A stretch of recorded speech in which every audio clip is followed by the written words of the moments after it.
അനുഭവ സമ്പത്ത് കൊണ്ടും പരിചയം കൊണ്ടും എന്നേക്കാൾ മുതിർന്ന എല്ലാവർക്കും കക്ഷി രാഷ്ട്രീയ ഭേദമന്യേ എൻ്റെ ആദരവ് ഞാൻ ആദ്യം അറിയിക്കുന്നു. കേരളത്തിലെ ഉത്സവപ്പറമ്പുകളിലെയും പള്ളിപ്പറമ്പുകളിലെയും പിന്നീട് ലോകമെങ്ങാടും മലയാളികളുള്ള സ്ഥലങ്ങളിലെല്ലാം ഓഡിറ്റോറിയങ്ങളിലെയൊക്കെ മൈക്കുകളിലൂടെ സംസാരിച്ച എനിക്ക് ഇന്ന് ജനങ്ങളുടെ ശബ്ദമായി ഈ നിയമസഭയിലെ മൈക്കിലൂടെ സംസാരിക്കാൻ അവസരം തന്ന പാലക്കാടുള്ള ജനങ്ങൾക്ക്, ആ ജനങ്ങളുടെ ഇടയിലേക്ക് എന്നെ പറഞ്ഞുവിട്ട പാർട്ടിക്ക്, നേതൃത്വത്തിന്, മുന്നണിക്ക് എല്ലാവർക്കും നന്ദി പറയാൻ ഞാൻ ഈ അവസരം ഉപയോഗിക്കുകയാണ്. സാർ, നന്ദി. പണം കൊടുത്ത് വിജയിക്കാനാകില്ല എന്ന് അരിയാഹാരം കഴിക്കുന്ന പാലക്കാടുകാർ തെളിയിച്ച ഒരു വിജയമായിരുന്നു ഈ വിജയം. അരിയാഹാരം കഴിക്കുന്ന മലയാളി എന്ന പ്രയോഗം നമ്മൾ പലപ്പോഴും ഉപയോഗിക്കുന്നുണ്ടെങ്കിലും മലയാളിയെ ഇത്രയധികം അരി ഉൽപ്പാദിപ്പിക്കുന്ന സ്ഥലമായ പാലക്കാടുള്ള നെല്ല് കർഷകർ അനുഭവിക്കുന്ന പ്രശ്നങ്ങളെക്കുറിച്ച് എനിക്ക് മുമ്പ് ശ്രീ വി ടി ബൽറാമും സുമേഷും ഒക്കെ സംസാരിച്ചതുകൊണ്ട് ഒരിക്കൽ കൂടി ആവർത്തിച്ച് ഞാൻ സമയത്തെ അപഹരിക്കുന്നില്ല. എങ്കിലും ഈ ബജറ്റിൽ സാർ, ഈ നെല്ല് കർഷകരുടെ പ്രശ്നങ്ങൾക്ക് ഒരു സീസണൽ പ്രശ്നമല്ലാതെ ഒരു ശാശ്വത പരിഹാരം കാണുമെന്നൊരു വാക്കുണ്ടായിരുന്നു എന്നത് പാലക്കാടുള്ള ആളുകളെല്ലാം ഏറെ പ്രതീക്ഷയോടെയാണ് കാണുന്നത്.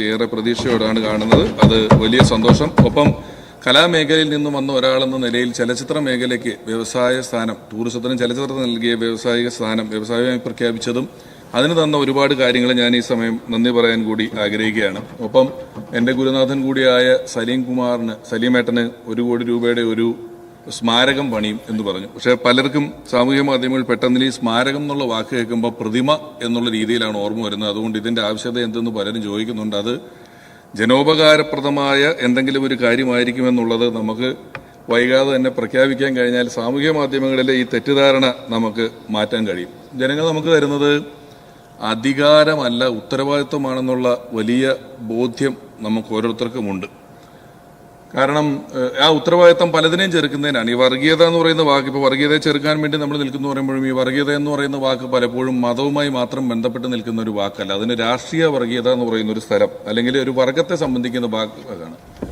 ഏതെങ്കിലും ഒരു രാഷ്ട്രീയ പാർട്ടിയാണെങ്കിലും അത് മറ്റെല്ലാവരും എതിർക്കപ്പെടേണ്ടതാണെന്നും മറ്റെല്ലാം ഇല്ലായ്മ ചെയ്യപ്പെടേണ്ടതാണെന്നും മറ്റാരും ശരിയല്ലെന്നും നമ്മൾ മാത്രമാണ് ശരിയെന്ന് വിശ്വസിക്കുന്നതും ഒരു വർഗീയത തന്നെയാണ്.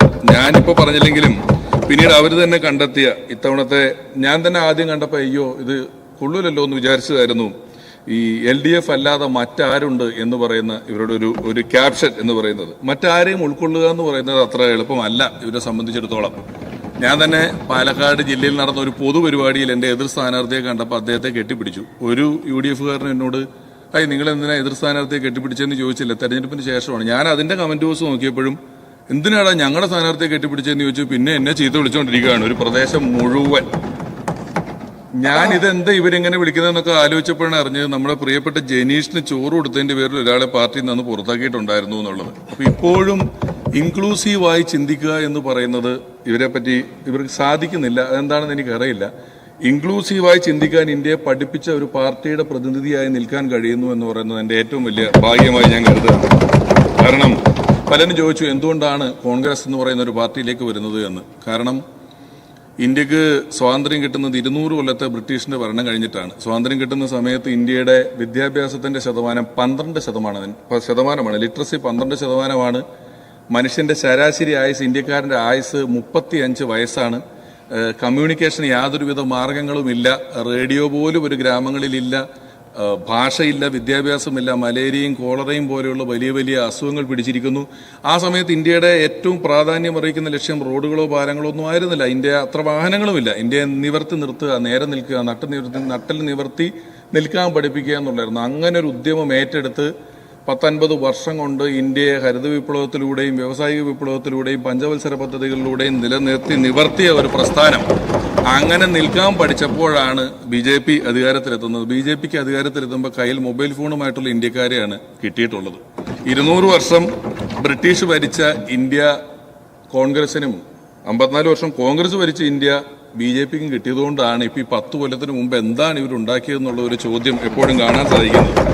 ഈ രാഷ്ട്രീയത്തിൽ അങ്ങനെ പുതിയ ചരിത്ര നിർമ്മാണങ്ങളിലൂടെ അപഖ്യാതി പറഞ്ഞു വരുത്തുന്നതിലൂടെ കോൺഗ്രസ് എന്ന് പറയുന്ന UDF എന്ന് പറയുന്ന ഈ ഒരു പ്രസ്ഥാനം പാർശ്വവൽക്കരിക്കപ്പെടുന്നു എന്ന് തോന്നുമ്പോൾ പാർശ്വവൽക്കരിക്കപ്പെടുന്നവരോടൊപ്പം നിൽക്കുന്നതാണ് ഏറ്റവും നല്ല രാഷ്ട്രീയമെന്ന ബോധ്യമുള്ള എനിക്ക് ഒരു പൗരനെന്ന നിലയിൽ എൻ്റെ പൗരബോധത്തിന്റെ ഭാഗമായി ഈ പ്രസ്ഥാനത്തോടൊപ്പം ചേർന്ന് നിൽക്കുക എന്നത് ഏറ്റവും അനിവാര്യമായ കാര്യമായിരുന്നു എന്ന് ഞാൻ മനസ്സിലാക്കുന്നു.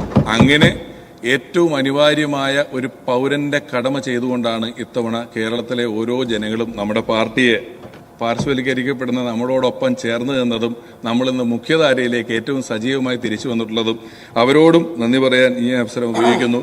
ബഡ്ജറ്റിനെ കുറിച്ച് ഉള്ള അവലോകനമാണ്. ബഡ്ജറ്റിനെ കുറിച്ച് ഇനിയും നമ്മുടെ തന്നെ പാർട്ടി അല്ലെങ്കിൽ നമ്മുടെ തന്നെ ബഡ്ജറ്റാണ്. അതിനെക്കുറിച്ച് ഇനിയും ഞാൻ ഒരുപാട് ഇവിടെ നിന്ന് പ്രസംഗിക്കുക എന്ന് പറയുന്നത് ഒരു നല്ല കാര്യമല്ല. വേണമെങ്കിൽ ഇന്ന് ഈ ബജറ്റ് ലോകമെങ്കും വിളങ്ങിയിടാൻ ധനകാര്യമന്ത്രി തന്നെ എന്ന് പറയുന്ന ഒരു പാട്ടിനൊക്കെ സ്കോപ്പുണ്ട്. പക്ഷേ നമ്മളത് ചെയ്യുന്നില്ല. ഏറ്റവും കാര്യമായി തിങ്ക് ടാങ്ക്, ജെൻസി പോലെയുള്ള ഒരുപാട് വാക്കുകൾ മുൻപ് ബജറ്റുകളിൽ കേട്ടിട്ടില്ലാത്ത വാക്കുകൾ കേട്ട ഒരു ബജറ്റാകൊണ്ട് തന്നെ ഇത് കാലത്തിനൊപ്പം നിൽക്കുകയും കാലത്തിന് മുന്നേ സഞ്ചരിക്കുകയും ഒക്കെ ചെയ്യുന്ന ഒരു ബജറ്റാണ്. ഈ ബജറ്റിനെ ഞാനും ഏറ്റവും ഹൃദയപൂർവ്വം സ്വീകരിക്കുന്നു, സ്നേഹിക്കുന്നു. കടമ ചെയ്ത വഴിയും അല്ലാതെയും നമുക്ക് ഈ വലിയ വിജയം സമ്മാനിച്ച ജനങ്ങളോട് നന്ദി പറഞ്ഞുകൊണ്ട്, ഉത്തരവാദിത്വം പറഞ്ഞുകൊണ്ട് എന്റെ 2 മിനിറ്റ് ഞാൻ ദാനം ചെയ്തിരിക്കുന്നു. അപ്പൊ ഒരിക്കൽ കൂടി എല്ലാവർക്കും ഹൃദയപൂർവ്വം നന്ദി. കൂടുതൽ വാർത്തകളും വിശേഷങ്ങളും നിങ്ങൾക്ക് ലഭിക്കാൻ കേരളീയം ന്യൂസ് സബ്സ്ക്രൈബ് ചെയ്യുക. കൂടെ ബെൽ ബട്ടണും അമർത്തുക.